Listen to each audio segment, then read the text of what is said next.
ఫిబ్రవరి 1వ తారీఖు నుండి 15వ తారీఖు వరకు ఏ విధంగా ఉన్న విషయాన్ని మనం ఇప్పుడు విశేషంగా తెలుసుకోవడం ప్రయత్నం చేద్దాం.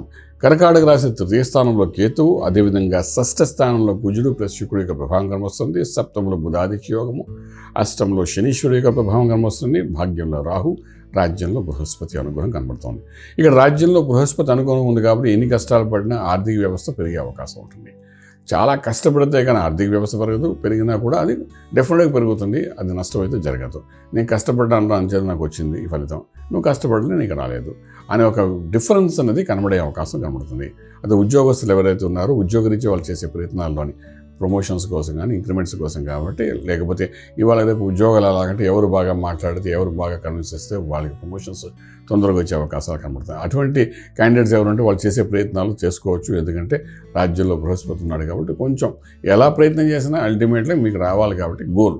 చాలామంది వ్యవహారాలు అలా ఉంటుంటే ఎవరి మీద కాలు వేసుకుని ముందుకు వెళ్ళిపోయే ప్రయత్నాలు కూడా చేస్తారు, ఎవరైనా తొక్కుని ముందుకు వెళ్ళే ప్రయత్నం కూడా చేస్తుంటారు. ఇవాళ రేపు ఇది వెరీ కామన్ అయిపోతుంది.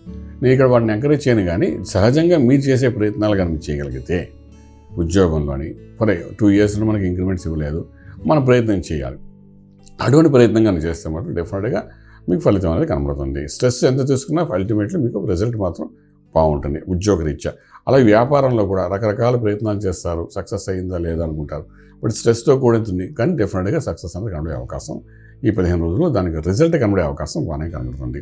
అలాగే మనం తీసుకుంటే ఆర్థిక వ్యవహారంలో కొంత డెవలప్మెంట్ ఒక 10-20% కనబడుతుంది. ఎస్పెషల్లీ రియల్ ఎస్టేట్, కన్స్ట్రక్షన్, రాజకీయ రంగంలో ఉండే వాళ్ళకి, అదేవిధంగా మనం తీసుకుంటే ఇన్ఫ్రాస్ట్రక్చర్ రన్ చేసే వాళ్ళకి, స్టీల్, సిమెంట్, ఐరన్ కాకుండా అలాగే అగ్రికల్చర్, ఆర్గానిక్ ఇండస్ట్రీ వాళ్ళకి, అలాగే రైతాంగానికి స్పెషల్లీ తీసుకుంటే పాడి పంట పండించే వాళ్ళకి కూడా మంచి ఫలితాలు వచ్చేవి. పెస్టిసైడ్స్ అనుకోండి, కెమికల్స్ అనుకోండి, వీళ్ళందరికీ కూడా అద్భుతమైన ఫలితాల అవకాశం బాగానే కనిపిస్తుందని చెప్పడానికి ఉంది. మంచి డెవలప్మెంట్స్ కనబడుతున్నాయి.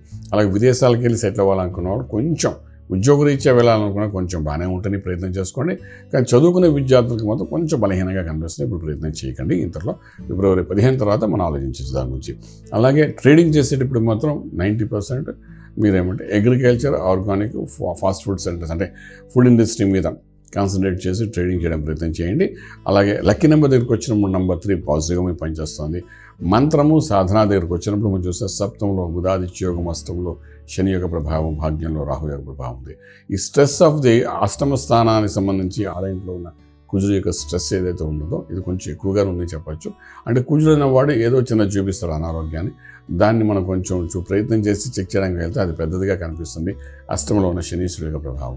సో కుజుడి దగ్గరే మనం దాన్ని కంట్రోల్ చేయాలి. అంచేత ఏంటంటే ఇక్కడ గురువు మంత్ర సాధన చేసుకోవడము, అలాగే గురువు ఎవరిని భావిస్తారు, గణపతి అనుకుంటే గణపతి, శివుడు అంటే శివుడు, వానికి అభిషేకం చేయడం, అభిషేకం తీర్థం తీసుకోవడం, దత్తాత్రేయుల వాళ్ళు కూడా గురువుగా నచ్చు. లేదంటే ఔషధాలకు సంబంధించిన ధన్వంతరి యొక్క హోమాన్ని కూడా చక్కగా చేసుకోండి. ఆరోగ్య విషయంలో మీరు జాగ్రత్త పడాలి కాబట్టి ఇటువంటి ఏదైనప్పటికీ అష్టమ స్థానంలో శనీశ్వరుడు వచ్చాడు కాబట్టి అష్ట కష్టాలు పెట్టడానికి వాడి ప్రయత్నం లోపం లేకుండా వాడు చేస్తాడు.